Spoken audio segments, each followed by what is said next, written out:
الحمد للہ رب العالمین والعاقبۃ للمتقین والصلاۃ والسلام علی سید الانبیاء والمرسلین قال اللہ تعالی وتبارک فی القرآن المجید والفرقان الحمید بسم اللہ الرحمن الرحیم یا بنی آدم قد انزلنا علیکم لباسا یواری سوآتکم وریشا ولباس التقوی ذالک خیر ذالک من آیات اللہ لعلہم یذکرون یا بنی آدم لا یفتننکم الشیطان کما اخرج ابویکم من الجنۃ ینزع عنہما لباسہما لیریہما سوآتہما انہ یراکم هو وقبیلہ من حیث لا ترونہم انا جعلنا الشیاطین اولیاء للذین لا یؤمنون صدق اللہ مولانا العظیم وصدق رسولہ النبی الکریم الرؤوف الرحیم اللہم نور قلوبنا بالقرآن وزین اخلاقنا بالقرآن وادخلنا الجنۃ بالقرآن ونجنا من النار بالقرآن قال اللہ تعالی وتبارک فی شان حبیبہ مخبرا وآمرا ان اللہ وملائکتہ یصلون علی النبی یا ایہا الذین آمنوا صلوا علیہ وسلموا تسلیما الصلاۃ والسلام علیک یا رسول اللہ وعلی آلک واصحابک یا محبوب رب العالمین الصلاۃ والسلام علیک یا رسول اللہ وعلی آلک واصحابک یا راحت العاشقین ز مہجوری برآمد جان عالم تراحم یا نبی اللہ تراحم ناخر رحمتا للعالمین ز محرومہ چرا فارغ نشینی بروں آبر سرز برد یمانی کہ روح تست صبح زندگانی ادیم طائف نالین پاکن شراک از رشتہ جہاں ماکن چے باشد گر کنی سوئم نگاہ ہمیشہ گر نہ باشد گاہے گاہے نگاہ یا رسول اللہ نگاہ ہمیشہ گر نہ باشد گاہے گاہے صد ہزاراں جبریل اندر بشر بہر حق سوئے غریباں یک نظر یا رسول اللہ انظر حالنا یا حبیب اللہ اسمع قالنا اننی فی بحر غم مغرقن خذ یدی ساحل لنا اشکالنا یا صاحب الجمال و یا سید البشر من وجهک المنیر لقد نور القمر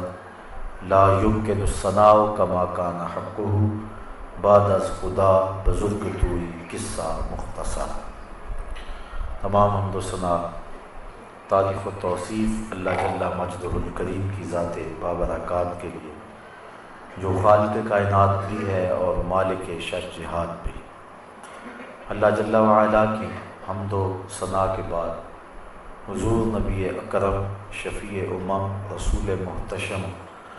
نبی مکرم اللہ کے پیارے امت کے سہارے رب کے محبوب دانائے غیوب مالک رقاب امم فخر عرب و عجم والی کون و مکان سیاہ لا مکان سید انس و جاں سرور لالا رخاں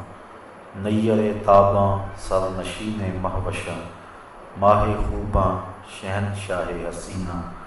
تتمہ دوراں سر خیل زہرہ جمالاں جلوہ صبح ازل نور ذات لم یزل باعث تکوین عالم فخر عالم بنی آدم نیر بطحا رازدار ما اوہا شاہد ما طغا صاحب علم نشرہ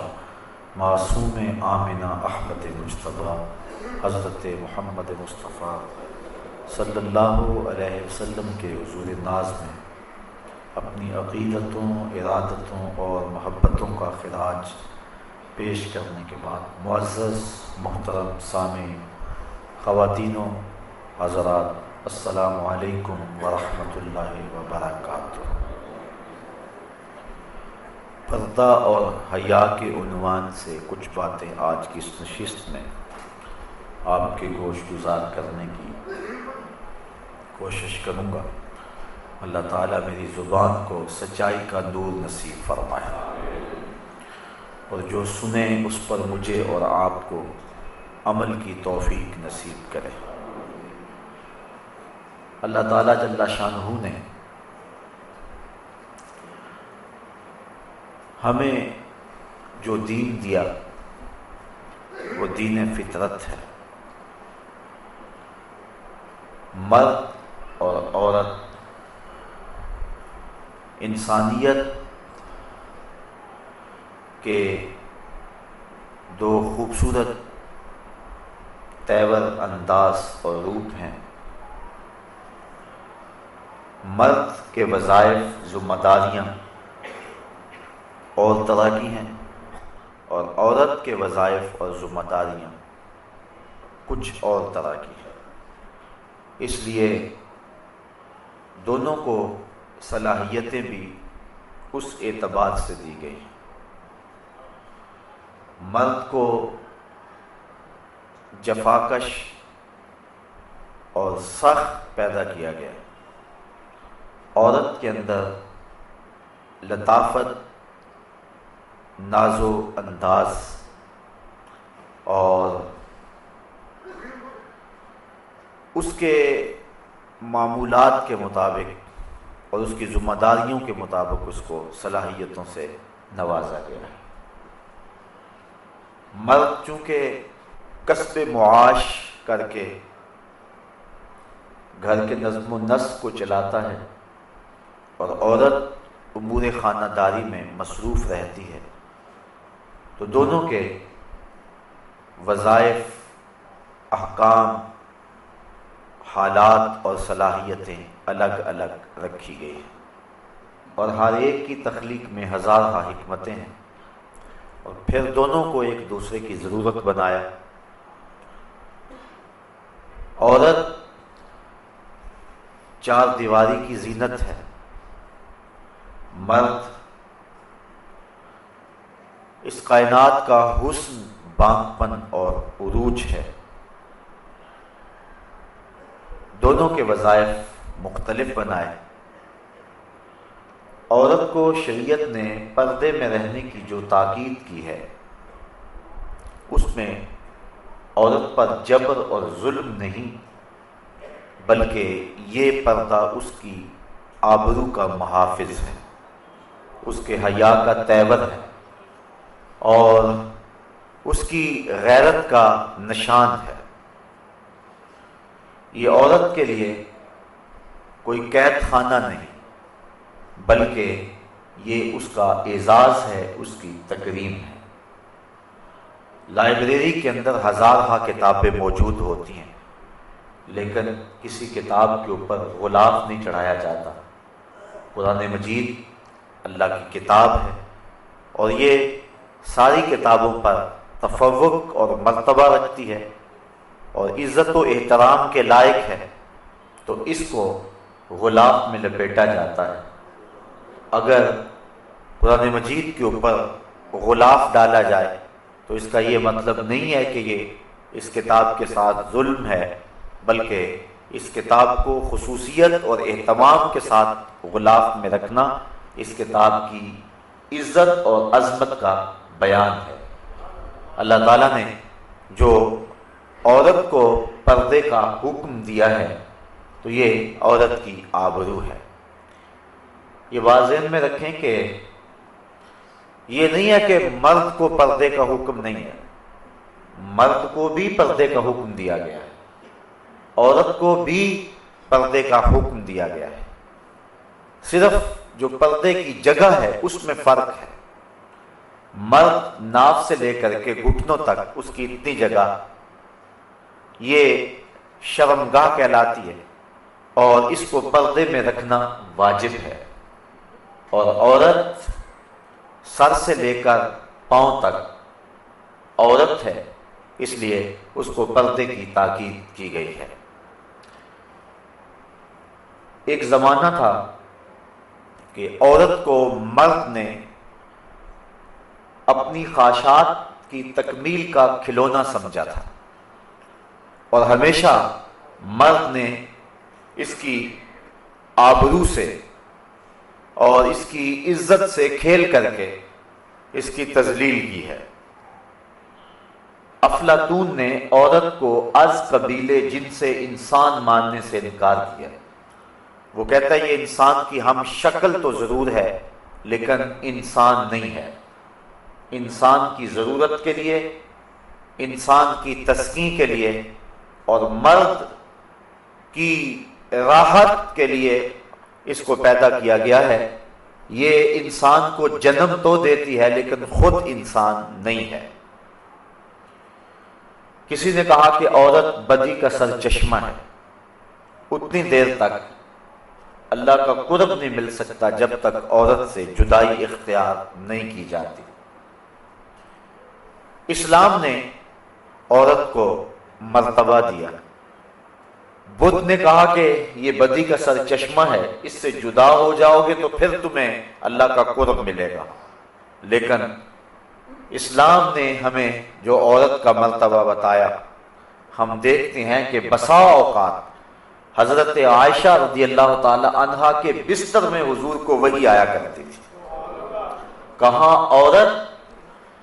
بدی کا سرچشمہ قرار پاتی ہے اور کہاں حضور کو اپنی زوجہ محترمہ کے بستر میں وحی کے نزول کے آثار پیدا ہوتے ہیں۔ بلکہ حضور نے فرمایا حبب الیہ من دنیاکم ثلاث، مجھے تمہاری دنیا سے 3 چیزیں ہی پسند ہیں، الطیب والنساء وجعلت قرۃ عینی فی الصلاۃ، ایک خوشبو، دوسری منکوحہ عورتیں، اور تیسرا میری آنکھوں کی ٹھنڈک نماز میں رکھی گئی ہے۔ تو عورت کو اسلام نے ہی مرتبہ دیا۔ تو پہلے لوگوں نے عورت کو ایک کھلونا سمجھا اور اس کے ساتھ جو سلوک کیا وہ تاریخ سے چھپا ہوا نہیں، لیکن جب عورت کی آنکھیں کھلی، اسلام نے اس کو عزت دی، ماں، بہن، بیٹی اور بیوی کے روپ کے اندر اس کو وقار کی مسند پہ بٹھایا گیا۔ تو وہی پرانے شکاری ایک نیا جال لے آئے۔ پہلے تو انہوں نے عورت کو کھلونا سمجھا اور اس کو اس صورت کے اندر دیکھا، لیکن جب دیکھا کہ اس کی آنکھیں کھل گئی ہیں اور اسلام نے اس کو مرتبہ دے دیا ہے، تو پھر انہوں نے جال نیا بچھایا اور کہا کہ تیری آزادی میں یہ رکاوٹ ہے اسلام، تجھے مخصوص حجاب کے اندر رکھ کر کے تیرا استحصال کرنا چاہتا ہے، اس لیے تو جس طرح چاہے، جس طرح تیرے من میں آئے تو اپنے حسن کی نمائش کرے، تجھے کوئی روک نہیں سکتا، یہ تیری آزادی پہ قدغن ہوگی۔ جن لوگوں نے پہلے عورت کو کھلونا سمجھا، وہی شکاری نیا جال لے آئے اور اس طرح انہوں نے عورت کو گھر کی 4 دیواری سے نکال کر کے انہیں محفلوں کی زینت بنایا، جبکہ عورت کا حسن گھر کے اندر ہی رہنا ہے، چونکہ اس کی خلقت اسی لیے کی گئی ہے۔ اقبال کہتا ہے کہ اس راز کو عورت کی حقیقت ہی کرے فاش، مجبور ہیں معذور ہیں مردان خرد مند، کیا چیز ہے آرائش و زیبائش میں زیادہ، آزادی نسواں یا زمرد کا گلو بند۔ یہ عورت کی فطرت ہی بتا سکتی ہے کہ اس کے لیے حسن کہاں ہے۔ وہ گھر کی زینت بن کے رہنا پسند کرتی ہے کہ یہ چراغ محفل، وہ مردوں کے شانہ بشانہ سڑکوں پہ پتھر کوٹتی پھرے اور وہ ہوٹلوں کے اندر مردوں کی ہوسناک نگاہوں کا شکار ہوتی رہے، یہ اس کا حسن ہے، یا گھر کو سنبھال لے اور اپنے بچوں کی تربیت کرے اور انہیں معاشرے کا بہتر اور کارآمد حصہ بنائے۔ عورت کے لیے ان 2 وظائف میں سے کون سا وظیفہ ہے؟ ایک عورت کی فطرت ہی اس بات کو بتا سکتی ہے۔ تو یہ پرانے شکاریوں نے ایک نیا جال بچھایا اور عورت کو اپنے سفلی جذبات کی تسکین کے لیے کھلونا ہی دیکھنا چاہا، لیکن انہوں نے ایک اور جال بچھا کے عورت کو پھانس لیا۔ اب دیکھیے قرآن مجید میں ہمارا رب ہم سے کیا کہہ رہا ہے۔ یا بنی آدم، اے اولاد آدم، قد انزلنا علیکم لباسا یواری سوآتکم وریشا، بے شک ہم نے تمہاری طرف ایک لباس وہ اتارا کہ تمہاری شرم کی چیزیں چھپائے، اور ایک وہ کہ تمہاری آرائش ہو۔ یعنی لباس کے مقاصد بیان کیے گئے۔ لباس کے بنیادی مقاصد تین ہیں: گرمی اور سردی سے انسان کو بچانا، دوسرا انسان کی عزت آبرو کی حفاظت کرنا اور اس کی شرم والی چیزوں کو چھپانا، اور لباس کا تیسرا مقصد زینت دینا ہے۔ لباس پہن کر کے انسان مہذب لگتا ہے۔ اگر انسان لباس کے بغیر ہی معاشرے کے اندر چلنے پھرنے لگ جائے تو اس میں اور پھر جانوروں میں کوئی فرق باقی نہیں رہتا ہے۔ اللہ تعالیٰ نے انسان کی حیت ایسی بنائی ہے کہ اس کے لیے لباس ضروری ہے، اور اس مقصد کو یہاں بیان فرمایا: اے آدم کی اولاد، بے شک ہم نے تمہاری طرف ایک لباس وہ اتارا جس سے تمہاری شرم کی چیزیں چھپ جائیں، اور ایک لباس وہ جس سے تمہاری آرائش ہو۔ لباس التقوی، اور ایک لباس پرہیزگاری کا لباس ہے، تقوی کا لباس ہے۔ اور فرمایا ذالک خیر، یہ لباس بہتر لباس ہے۔ آگے فرمایا ذالک من آیات اللہ لعلہم یذکرون، یہ اللہ کی نشانیوں میں سے ہے تاکہ کہیں وہ نصیحت مانے۔ اللہ تعالیٰ نے تمہاری نصیحت کے لیے یہ ساری چیزیں بیان کر دیں، اور تمہارا لباس بھی اللہ کی من جملہ نشانیوں میں سے ایک نشانی ہے۔ یا بنی آدم، اے اولاد آدم، لا یفتننکم الشیطان کما اخرج ابویکم من الجنہ، اے اولاد آدم خبردار کہیں تمہیں شیطان فتنے میں مبتلا نہ کر دے، تمہیں فتنے میں نہ ڈال دے۔ کما اخرج ابویکم من الجنہ، جس طرح تمہارے ماں باپ کو اس نے بہشت سے نکلوایا۔ ینزع عنہما لباسہما لیریہما سوآتہما، اور اتروا دیے ان کے لباس کہ ان کی شرم کی چیزیں انہیں نظر پڑیں۔ انہ یراکم ہوا وقبیلہ من حیث لا ترونہم، بے شک وہ اور اس کا قبیلہ اور کنبہ تمہیں وہاں سے دیکھتا ہے کہ تم انہیں نہیں دیکھتے ہو۔ یعنی شیاطین تمہیں دیکھتے ہیں اور تمہارے اوپر حملہ آور ہوتے ہیں، لیکن تم شیاطین کو نہیں دیکھتے۔ انا جعلنا الشیاطین اولیاء للذین لا یؤمنون، بے شک ہم نے شیطانوں کو ان کا دوست کیا جو ایمان نہیں لاتے۔ جو مومن ہیں شیطان ان کا دوست نہیں ہے، بلکہ جو ایمان نہیں لاتے شیطان ان کا دوست ہے۔ تو شیطان چاہتا ہے کہ تمہارے لباس کو پھر تار تار کر دے، اور تمہیں پھر برہنہ کر دے، اور تمہارے تقوی کا لباس بھی چھین لے، اور وہ لباس جو تمہیں زینت دیے ہوئے ہے، اور وہ لباس جو تمہاری شرم والی چیزوں کو چھپائے ہوئے ہے، شیطان چاہتا ہے کہ تمہارے اس لباس کو پھر تم سے اتروا دے اور تم کو رسوا کر دے۔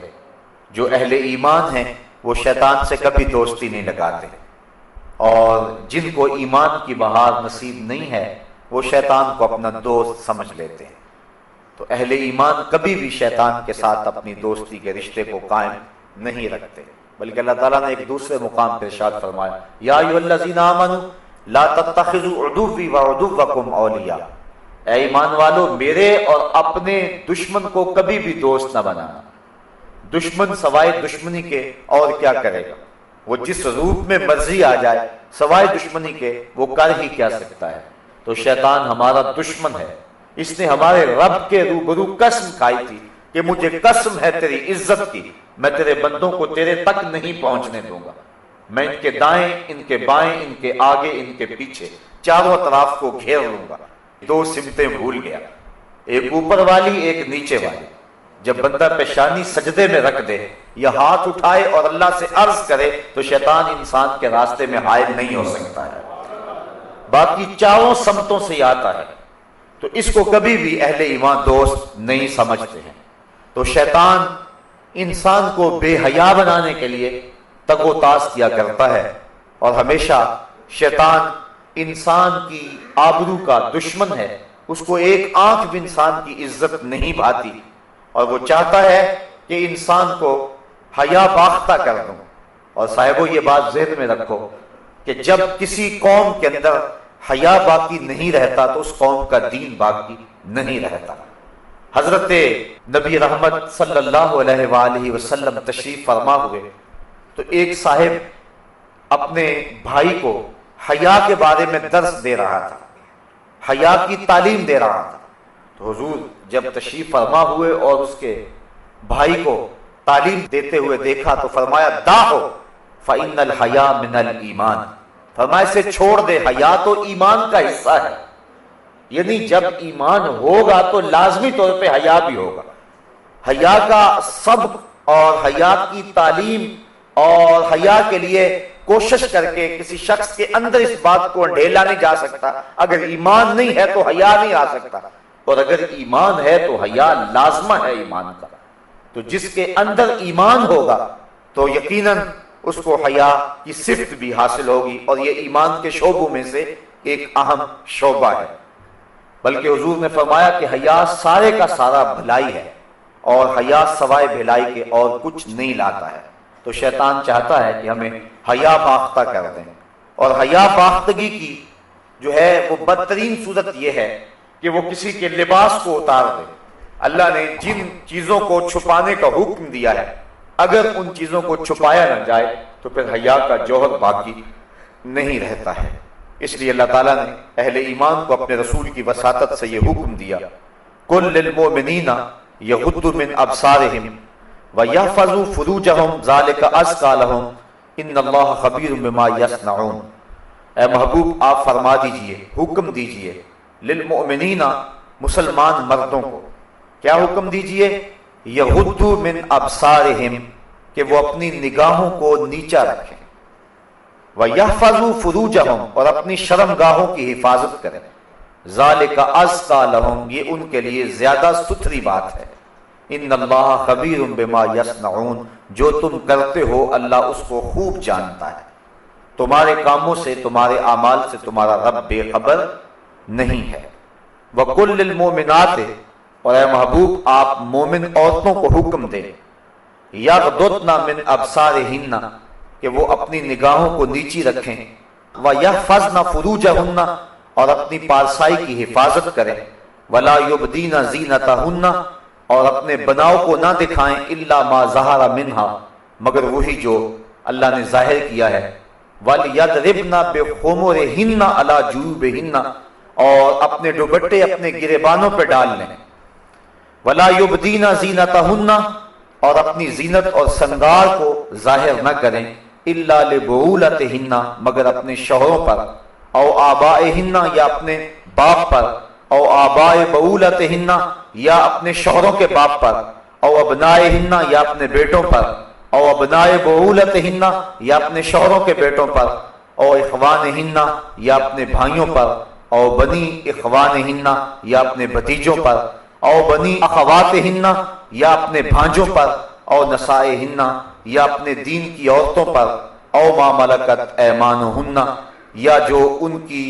ملک میں کنیزیں اور لونڈیاں ہیں، او التابعین غیر اول الاربۃ من الرجال او الطفل اور یا وہ نوکر، شرط یہ ہے کہ وہ شہوت والے مرد نہ ہوں، یا وہ بچے الذین لم یظہروا علی عورات النساء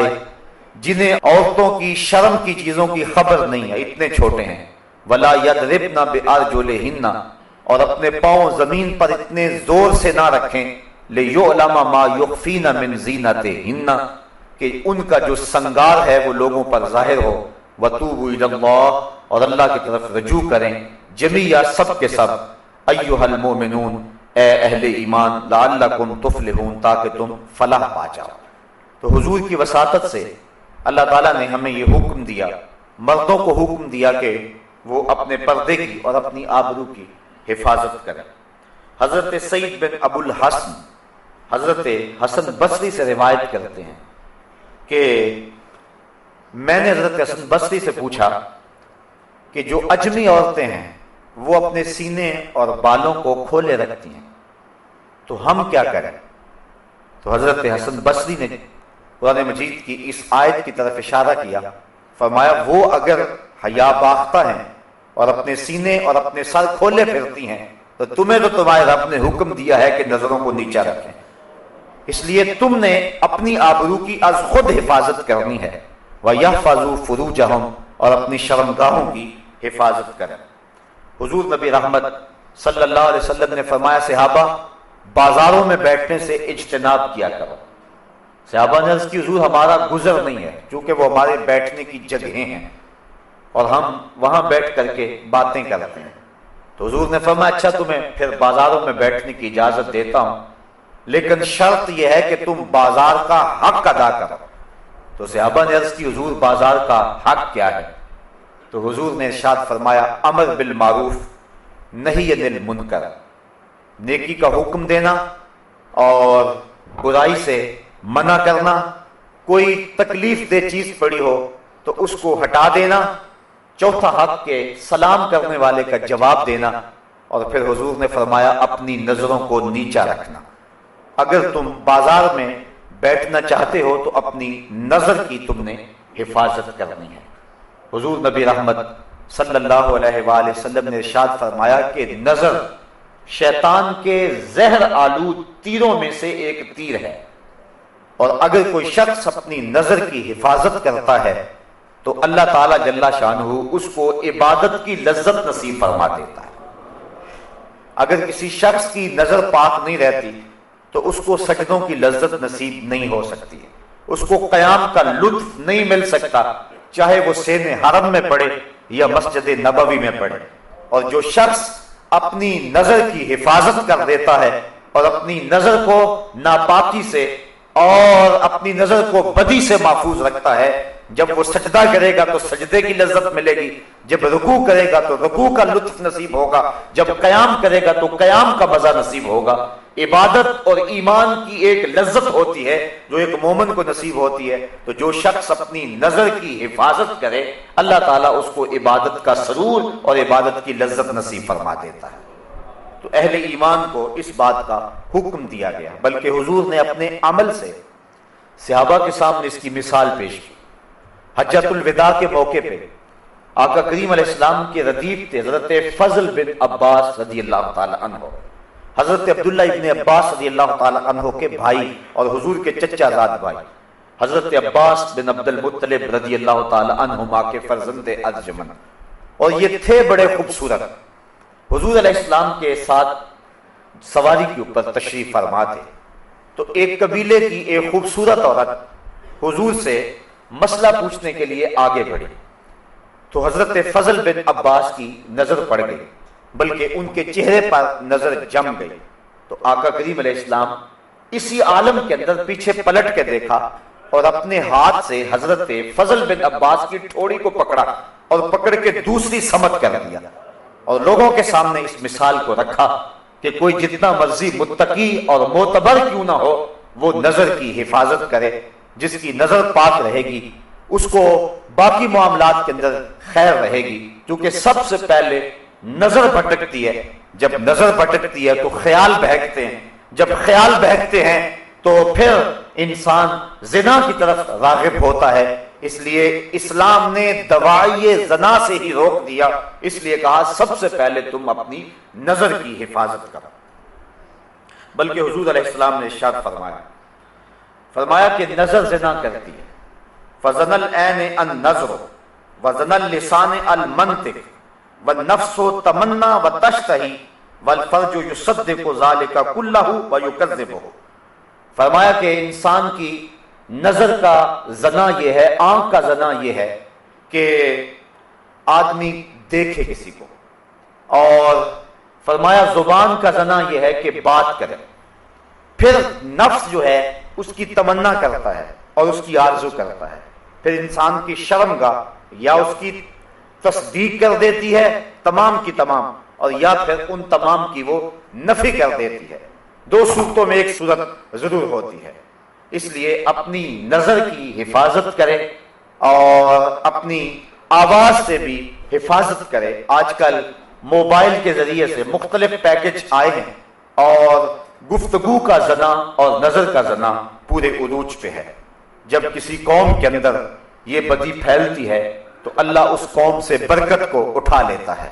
آج ہمارے میں برکت نہیں ہے، دولت کی کثرت کے باوجود بھی ہر بندہ شاکی ہے۔ جب تک ہماری نظر طاہر اور پاک نہیں ہوتی ہے ہمارے من کے اندر اجالے اور روشنیاں پیدا نہیں ہو سکتی ہیں۔ تو اللہ تعالیٰ نے اہل ایمان کو یہ حکم دیا، اے محبوب آپ ارشاد کر دیں اہل ایمان کو یغضوا من ابصارہم، کہ وہ اپنی نظر کی حفاظت کریں۔ اگر انسان کی نظر پڑ جاتی ہے تو اس کے لیے حکم ہے النظرۃ الاولی والثانیۃ علیک، فرمایا پہلی نظر تجھے معاف ہے چونکہ اس میں تیرا قصد نہیں ہے، اگر اسی نظر کے تسلسل کو برقرار رکھتا ہے یا دوسری مرتبہ دیکھتا ہے تو فرمایا وہ تیرے اوپر وبال ہوگی۔ تو پہلی نظر کی معافی دی گئی، چونکہ اسلام جو ہے وہ دین فطرت ہے، تو جہاں انسان کی جہاں کمزوری ہے، جہاں اس کی بے اختیاری ہے، وہاں چھوٹ دے دی گئی، لیکن اس کے بعد اگر اس نظر کا تسلسل برقرار رہتا ہے یا پھر دوسری نظر کوشش کر کے دیکھتا ہے اور تعاقب کرتا ہے تو پھر فرمایا وہ تیرے اوپر وبال ہے۔ اور وہ آنکھ جو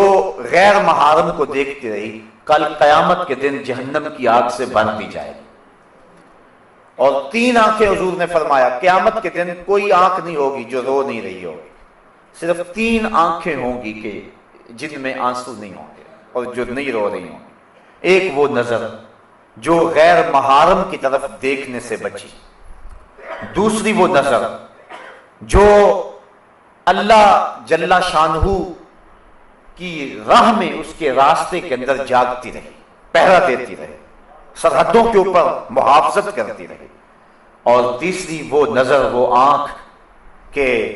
خوف خدا میں مکھی کے سر کے برابر اس سے آنسو نکل آئے۔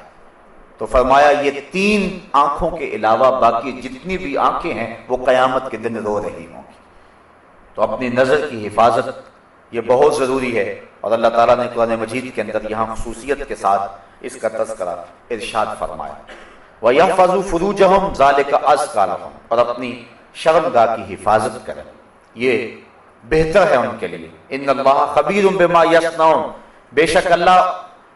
ان کے کاموں کی خبر رکھتا ہے۔ یعنی اگر تم اپنی نظر کو محفوظ نہیں رکھ پاتے تو مت سمجھو کہ کسی نے دیکھا نہیں ہے، تمہارا رب دیکھ رہا ہے، اس کی نظر سے کوئی شے پوشیدہ نہیں ہے، ایک ایک چیز لکھی جا رہی ہے اور اس کا حساب کل تمہیں دینا پڑے گا۔ تو فرمایا وہ جانتا ہے، وہ دیکھتا ہے، اگر تم بچ جاؤ تو پھر بھی دیکھ رہا ہے، اور اگر تم نہ بچو تو وہ پھر بھی دیکھ رہا ہے۔ تو یہ اہل ایمان کو حکم دیا گیا۔ دوسری طرف عورتوں کو حکم دیا گیا، وَقُلْ لِلْمُؤْمِنَاتِ يَغْضُضْنَ مِنْ أَبْصَارِهِنَّ، اور اے محبوب مسلمان عورتوں کو بھی حکم دیں کہ وہ بھی اپنی نظروں کو نیچا رکھیں۔ اگر مرد کو روکا گیا ہے کہ وہ غیر محرم عورت کی طرف نہ دیکھے تو عورت کو بھی روکا گیا ہے کہ وہ غیر محرم مرد کو نہ دیکھے۔ حضرت ام سلمہ رضی اللہ تعالی عنہ حضور کی زوجہ محترمہ ہیں، حضرت میمونہ رضی اللہ تعالی عنہ کے گھر گئیں اور وہ بھی حضور کی زوجہ ہیں۔ تو حضرت عبداللہ ابن مکتوم آئے تو یہ ان کو دیکھنے لگے، تو حضور علیہ السلام نے فرمایا کہ پردہ کرو۔ حیرت سے عرض کی حضور یہ تو نابینے ہیں، تو حضور علیہ السلام نے فرمایا یہ نابینے ہیں، تم نابینا تو نہیں ہو۔ یعنی عورت کو بھی منع کر دیا کہ تو مرد کو نہ دیکھے، بلکہ حضور نبی رحمت صلی اللہ علیہ وآلہ وسلم کی پیاری صاحبزادی سیدہ فاطمہ الزہرا رضی اللہ تعالی عنہا سے پوچھا گیا کہ عورت کے لیے بہترین پردہ کیا ہے؟ تو سیدہ فرمانے لگی کہ عورت کا بہترین پردہ یہ ہے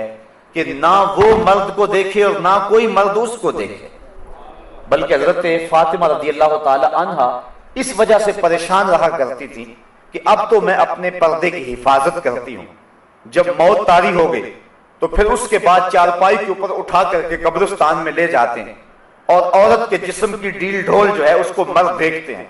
تو میرے لیے یہ بھی پریشانی کا باعث ہوگا۔ تو وہ اس معاملے میں سخت متفکر رہا کرتی تھی۔ حضرت اسماء بنت امیس رضی اللہ تعالی عنہا سے انہوں نے ایک دن یوں بات کی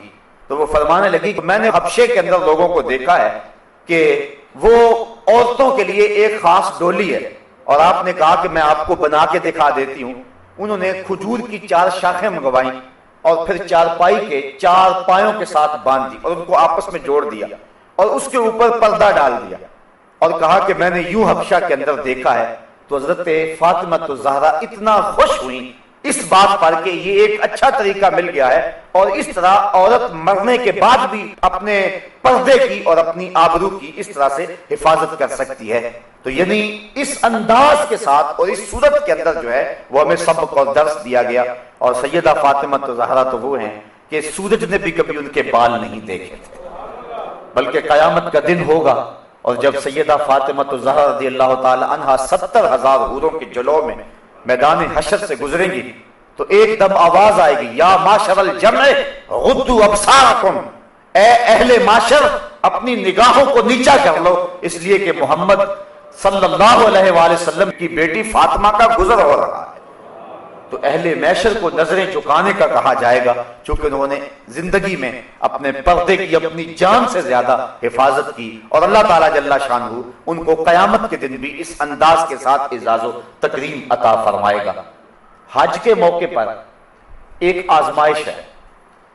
احرام کی شرط ہے کہ عورت اپنے چہرے کو نہ چھپائے، یعنی اپنے چہرے کو ننگا رکھے. کیوں؟ اس لیے کہ امتحان گاہ میں مرد اور عورت کھڑے ہوتے ہیں، اللہ کا گھر سامنے. اللہ دیکھنا چاہتا ہے میرا بندہ میرے سے ڈر کر کے اپنی نظر کی حفاظت کرتا ہے کہ نہیں کرتا ہے. ایک طرف عورت کو کہا کہ چہرہ نہیں چھپانا اور دوسری طرف مرد کی آزمائش ہے کہ تو نظر کی حفاظت کرنا ہے. وہ ایک مشق کروائی جا رہی ہے کہ حج کے بعد اس کو کف بصر کی عادت پڑ جائے اور وہ اللہ تعالیٰ کے بابرکت گھر کے سامنے جو مزاج پختہ کر کے آیا ہے بعد میں بھی اس مزاج پر عامل رہے. لیکن حضرت عائشہ رضی اللہ تعالیٰ عنہ فرماتی ہیں کہ احرام کی شرط تھی چہرہ ننگا رکھنا، لیکن جب مرد ہمارے سامنے آتے تھے تو ہم کسی پنکھے کے ساتھ، وہ جو دستی پنکھا ہوتا ہے، اور کسی ایسی چیز کے ساتھ یا کپڑے کے ساتھ، یعنی چہرے کو تو لگا نہیں سکتے، اس سے تو جو ہے وہ پھر دم پڑ جائے گا اگر چہرہ چھپ گیا، تو دور کر کے مردوں کے سامنے کر دیتے تھے کہ اس حالت میں بھی وہ ہمارا چہرہ نہ دیکھ سکے. حضرت سیدہ فاطمہ زہرا رضی اللہ تعالی عنہا کا پردہ، حضرت عائشہ رضی اللہ تعالی عنہا کا پردہ، بلکہ مشکات کتاب الجنائز کی آخری روایت ہے. حضرت عائشہ رضی اللہ تعالی عنہ فرماتی کہ حضور کے وصال کے بعد، حضرت سیدنا صدیق اکبر کے وصال کے بعد بھی میں جب ان کی قبور پر زیارت کے لیے جاتی تو میں معمولی اوڑھنی اوڑھ کے چلی جاتی اس خیال سے کہ ایک میرا شوہر ہے اور دوسرا میرا والد ہے، تو میں معمولی اوڑھنی اوڑھ کر کے وہاں چلی جایا کرتی، حضور کی تربت انور کی زیارت کیا کرتی. فرمایا پھر کچھ عرصہ گزرا کہ حضرت عمر فاروق رضی اللہ تعالی عنہ کی بھی تدفین ہو گئی. اب ام المومنین کیا فرماتی ہیں فواللہ ما دخلتہ الا وانا مشدودۃ علی ثیابی حیاء من عمر، کہ اس کے بعد جب بھی میں جاتی تو موٹا کپڑا لے کر جاتی، مجھے حضرت عمر سے حیا آیا کرتی تھی. ایک تو یہاں حضرت ام المومنین کا عقیدہ سمجھیے، اور دوسرا حیا کی کیفیت یہ ہے کہ حضرت عمر فاروق رضی اللہ تعالی عنہ سے جو کہ قبر میں ہے اور مٹی کے کتنے پردے ہیں اوپر، لیکن فرمایا اس کے باوجود میں اوڑھنی اوڑھ کے جایا کرتی تھی کہ مجھے حضرت عمر فاروق سے حیا آیا کرتی تھی. اللہ کے محبوب علیہ السلام نے ارشاد فرمایا کہ نساء کاسیات عاریات مائلات ممیلات رؤوسہن مثل اسنمۃ البخت لا يدخلن الجنۃ ولا یجدن ریحہا. فرمایا بہت ساری عورتیں کہ جنہوں نے کپڑے تو پہنے ہوئے ہیں لیکن ان کا لباس اس طرح کا ہے کہ ان کے ابھار اور ان کی پردے والی چیزیں ظاہر ہوتی ہیں، وہ لوگوں کو اپنی طرف مائل کرنے والی ہیں اور لوگوں کی طرف مائل ہونے والی ہیں، اور ان کے سر ایسے ہیں جس طرح بختی اونٹوں کی کوہانے ہوں. حضور نے فرمایا کہ وہ عورتیں کبھی بھی جنت میں داخل نہیں ہوں گی بلکہ وہ جنت کی خوشبو بھی نہیں پائیں گی.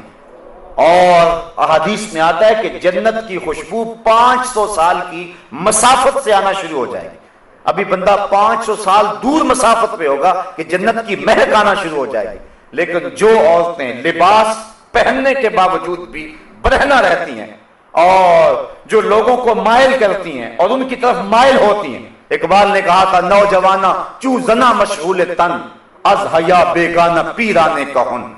کہ میری قوم کی حالت یہ، آج سے 60-70 سال قبل اقبال نے کہا میری قوم کی حالت یہ ہے کہ جو جوان ہیں وہ اپنے تن میں مشغول ہو گئے، ہر وقت کنگھی پٹی میں لگے رہتے ہیں، ہر وقت وہ اپنے جسم کو سنوارنے میں لگے رہتے ہیں، جبکہ یہ وظیفہ عورتوں کا ہے، یہ مردوں کا نہیں ہے۔ لیکن بیوٹی پارلر پہ اب تو مرد بھی سج کے آتا ہے عورت کے ساتھ ساتھ، تو نوجوانہ چو زنا مشغول تن۔ تو اقبال کہتا ہے کہ جو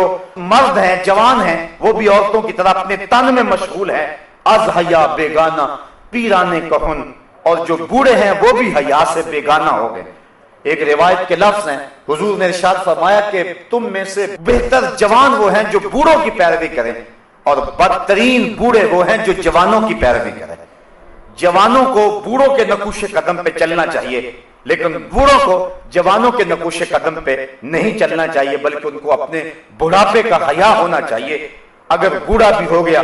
اور نظر کے اندر حیا پیدا نہ ہوا، قبر میں ٹانگیں چلی گئی، لیکن نظر پھر بھی بدکاری کرتی ہے، تو اس سے جو ہے وہ بدبختی اور زیادہ کیا ہو سکتی ہے۔ میاں صاحب نے شاید ایسے لوگوں کے بارے میں کہا تھا، ہڈیاں کمبن گوڈے کھڑکن تے اڑ گیا لک تیرا،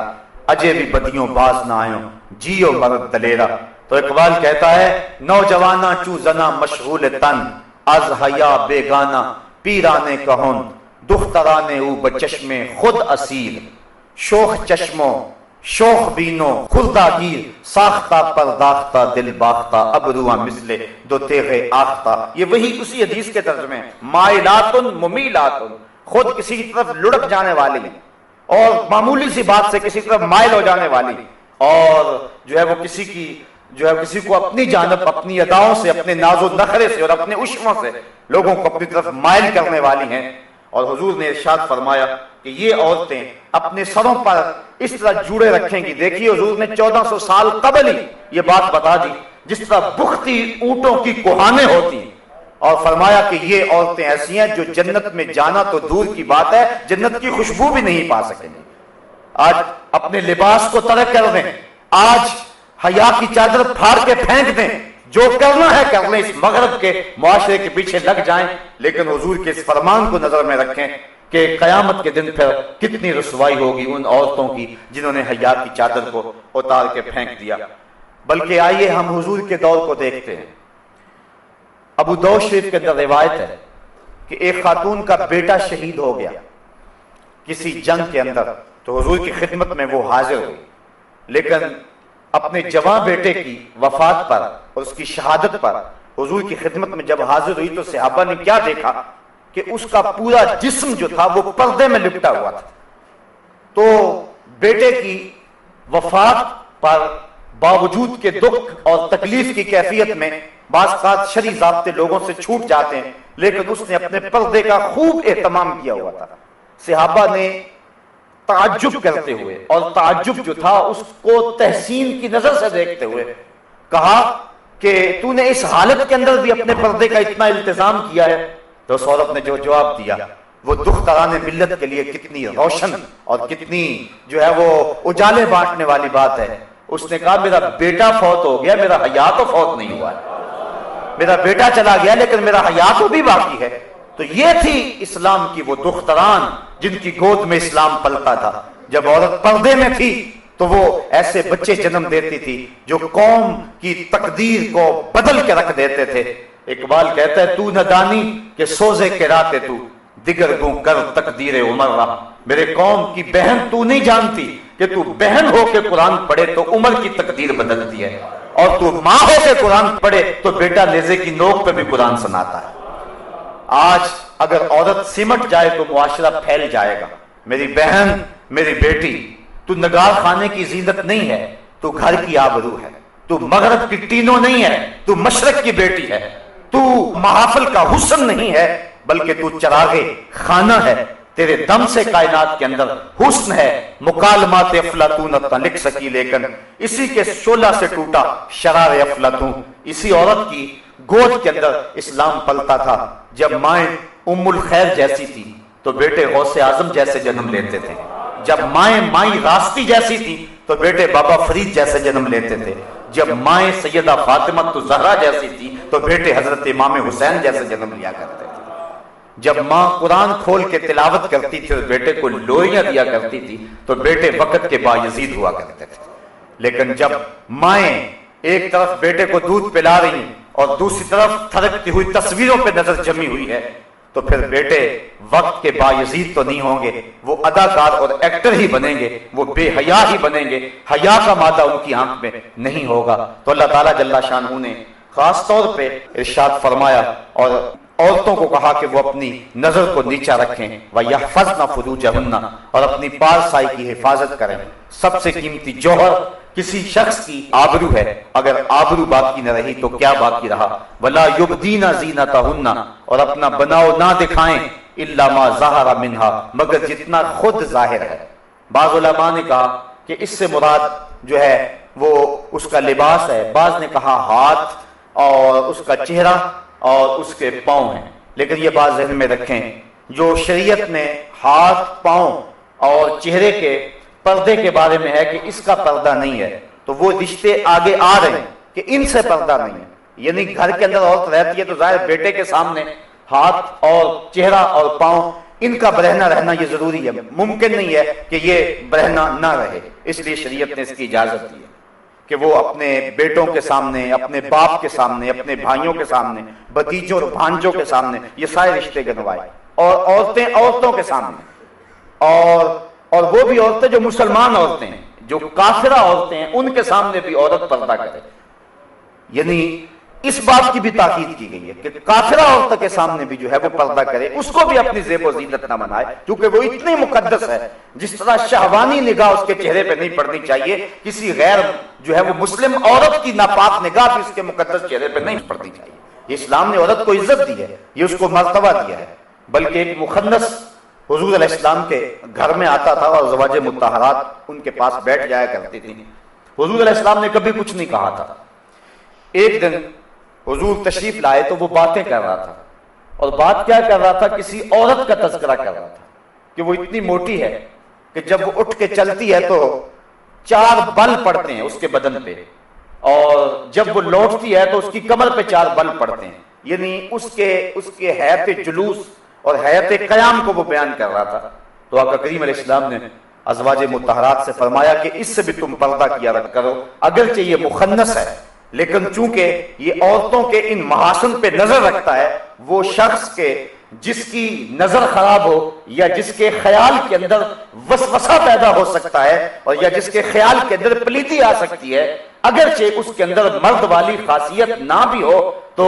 قوم کی بیٹیوں کو اس سے بھی پردہ کرنے کی ضرورت ہے۔ اس لیے کافرہ عورتیں جو ہیں ان سے بھی پردہ کرنے کی تلقین کی گئی ہے۔ اس کے من جملہ خرابیوں میں علماء نے یہ خرابی بھی بیان کی ہے کہ وہ اپنے مردوں کو جا کے اس کے محاسن بیان کریں گی تو وہ مرد ان کے لیے جو ہے وہ راغب ہوں گے، اس لیے کافرہ عورت کے سامنے بھی اپنی زینت کو ظاہر نہ کیا جائے۔ اللہ اکبر۔ بلکہ یہاں تک ارشاد فرمایا، ذرا غور کیجئے، آج جس معاشرے میں ہم جی رہے ہیں، آج اگر کوئی ایسی بات کرے تو لوگ کہتے ہیں کہ یہ کٹ ملا ہے، یہ معاشرے کو پنپتے ہوئے دیکھ نہیں سکتا، اس کا دین بڑا سخت ہے، لیکن یہ تمہارا رب فرما رہا ہے نہ صرف کہ عورت اپنے پردے کی حفاظت کرے،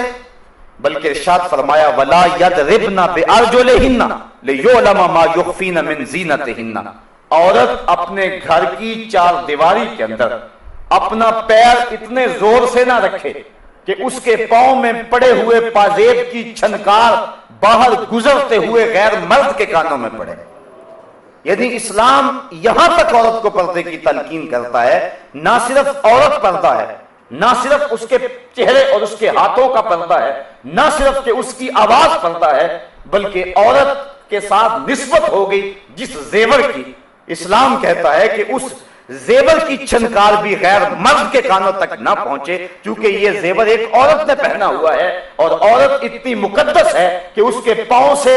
جڑنے والے زیور کی چھنکار کا بھی پردہ بن گیا۔ بلکہ دیکھیے یہاں 22ویں پارے کے ابتدا کے اندر اللہ تعالیٰ جل شانہ نے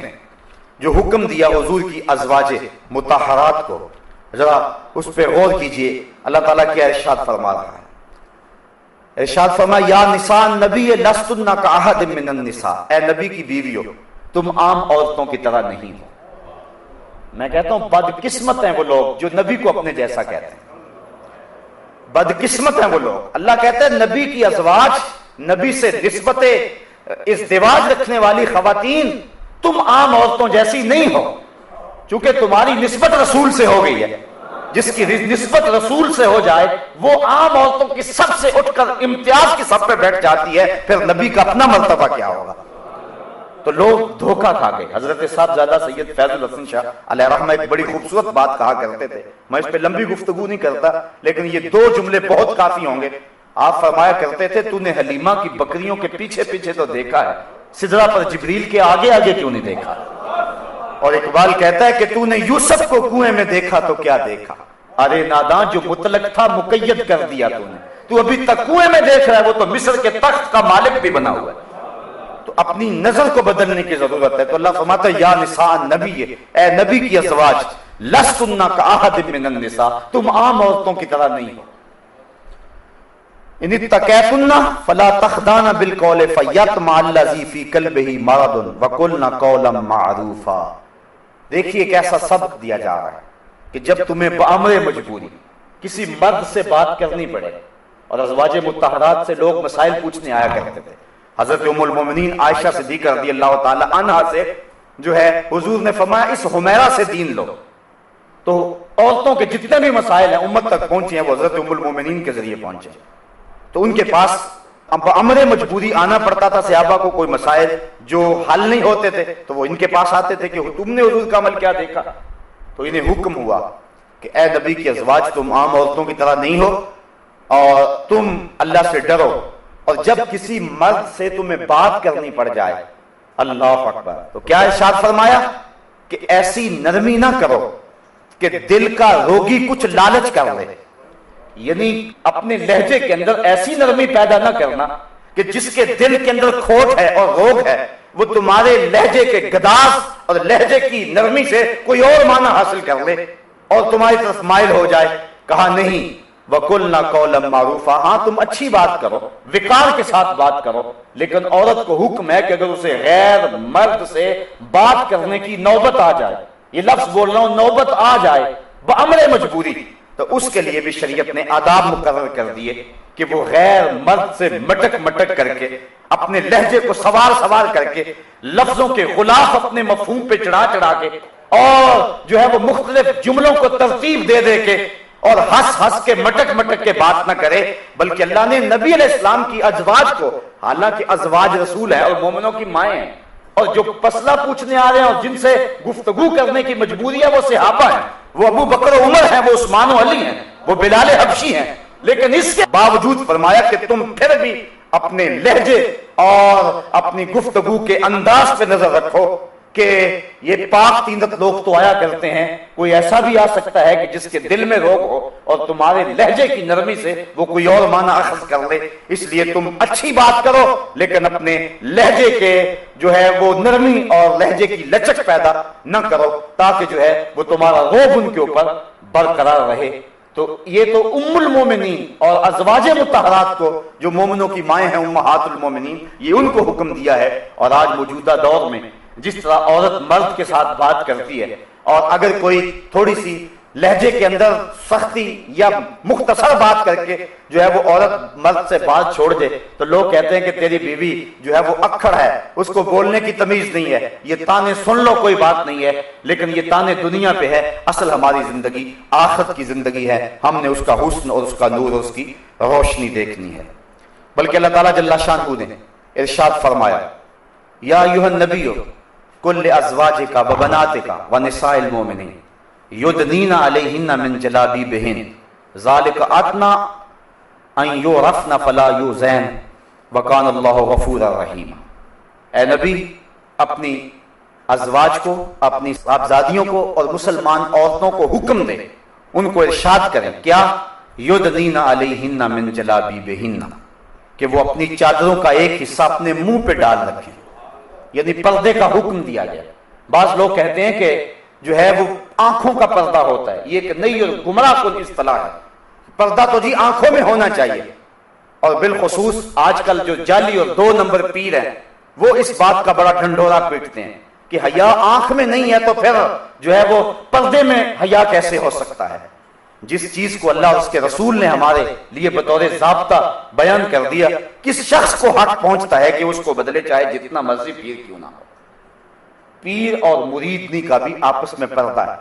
حضور علیہ السلام کی جب صحابیات نے بیعت کی تو انہوں نے کہا کہ حضور آپ ہم سے مصافحہ فرمائیں، تو حضور نے فرمایا لا اصافح النساء، میں عورتوں سے مصافحہ نہیں کیا کرتا۔ آؤ میں اور آپ اپنے اہل خانہ کو، قوم کی بیٹیوں کو اور اپنی قوم کی خواتین کو پردے کی تاکید کریں۔ مرد اپنی نظر کی حفاظت کریں اور عورت پردے میں سمٹ جائے۔ یہ پردہ، یہ برقع، یہ چادر جس کو اللہ تعالیٰ نے جو ہے وہ جلباب کہا، یہ چادر اور یہ برقع، یہ اس کے لیے کوئی قید خانہ نہیں۔ میری بہن، میری بیٹی، یہ برقع تیری آبرو کا پہرا ہے، یہ تیرے حیا کا تیور ہے۔ تیرے برقعے کی ایک ایک سلوٹ تیری آبرو کا پتہ دیتی ہے، اس لیے تیرا پردے میں جانا اور تیرا سمٹ جانا یہ قوم کے پھیلنے کی دلیل ہے۔ جب قوم کی بیٹیاں پردے میں تھیں تو معاشرہ روشنیاں پا گیا تھا اور زمانے کو بانک پن ملا تھا، اور جب عورتیں پردے سے نکلی اور فطرت بدلی تو پھر جو ہے سوائے تباہی کے ہمارے مقدر میں کچھ نہ ہوا۔ آج ہماری بدقسمتی یہ ہے کہ شریعت کے جو ضابطے ہیں ہم ان کے برعکس چل رہے ہیں۔ مرد کو حکم ہے کہ وہ اپنے ٹخنے ننگے رکھے اور عورت کو حکم ہے کہ وہ اپنی شلوار وغیرہ لٹکا کے رکھے تاکہ اس کے پاؤں بھی جو ہے وہ ڈھک جائیں، لیکن عورت جو ہے وہ اپنی شلوار کو کھینچ کر کے جو ہے وہ بہت اوپر لے گئی ہے، اور جو مرد ہے وہ بالکل نیچے لٹکا رہا ہے۔ مجھے بتاؤ، اگر حسن گھٹنے چھپانے میں ہے تو پھر عورت ظاہر کیوں کر رہی ہے، اور اگر حسن گھٹنے ظاہر کرنے میں ہے تو پھر مرد کیوں چھپا رہا ہے؟ مجھے لگتا ہے جس طرح ہم نے کوئی ضد باندھی ہوئی ہے شریعت سے، مرد کو کہا کہ تو نے ٹخنے ظاہر کرنے ہیں تو وہ الٹا ان کو چھپا رہا ہے، اور عورت کو حکم ہے کہ تو نے اپنے ٹخنوں کو چھپانا ہے، وہ الٹا اس کو برہنہ کر رہی ہے۔ ہم شریعت بیضاء سے ٹکر نہ لے اور اللہ اس کے رسول کے حکموں سے مقابلہ نہ شروع کریں، بلکہ جو ہمیں حکم دیا گیا ہے اس حکم پر پورا اترنے کی کوشش کریں۔ تو آئیے میں اور آپ اپنے گھروں میں اپنے اہل خانہ کو پردے کی تلقین کریں اور ان کو حضور کے طریقہ کے مطابق زندگی گزارنے کا درس دیں۔ اللہ مجھے آپ کو اپنی رحمتیں عطا فرمائے۔ آفاق کے ہر ہر گوشے میں قرآن سنا کر دم لینا، اب رکنا نہیں، اب تھمنا نہیں، فردوس میں جا کر